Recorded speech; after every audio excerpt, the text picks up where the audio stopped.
ইন্দিরা গান্ধীর জন্মজয়ন্তী উপলক্ষে প্রদেশ কংগ্রেসের পক্ষ থেকে সারা রাজ্যে যথাযোগ্য মর্যাদার সঙ্গে পালন করার লক্ষ্যে প্রতিটি প্রধান কার্যালয় সহ জেলা অফিস ব্লক অফিসগুলিতে আজ পতাকা উত্তোলন, ইন্দিরাজির প্রতিকৃতিতে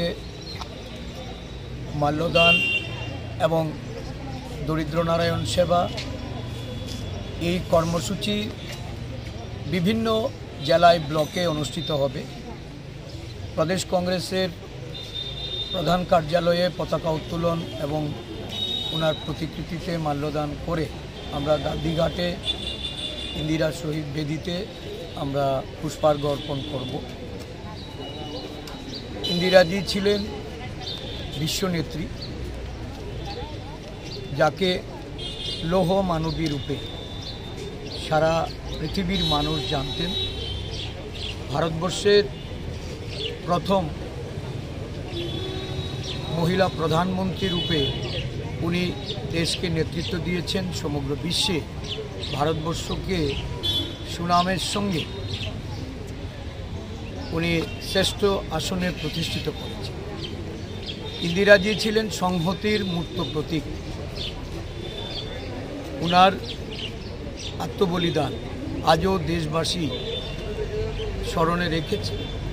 দেশের সংহতির জন্য জীবন দান করে এই দেশের অখণ্ডতা, এই দেশের মধ্যে সন্ত্রাসবাদের বিরুদ্ধে লড়াইয়ে যে দিশা উনি দেখিয়েছেন, আজও ভারতবর্ষের জাতীয় কংগ্রেস সেই দিশায় পরিচালিত হচ্ছে। গত 31শে অক্টোবর ওনার মৃত্যু দিবস আমরা উদযাপন করে ত্রিপুরা রাজ্যের বুকে বিভেদতা এবং বিচ্ছিন্নতার যে সুরসুরি নানাভাবে চক্রান্ত করে জাতি এবং ধর্মের যে বিভেদ তৈরি করার একটা অপচেষ্টা, এটাকে রুখে দেওয়ার জন্য, জনগণকে সতর্ক করার জন্য, জাগ্রত করার জন্য প্রদেশ কংগ্রেস সংহতি পদযাত্রা শুরু করেছে। এই সংহতি পদযাত্রার আজকে সমস্ত জেলায় জেলায় এটার সমাপন কর্মসূচি হবে। আমাদের সদর জেলাতেও আজ বিকেল 5টায় কর্মসূচি হচ্ছে।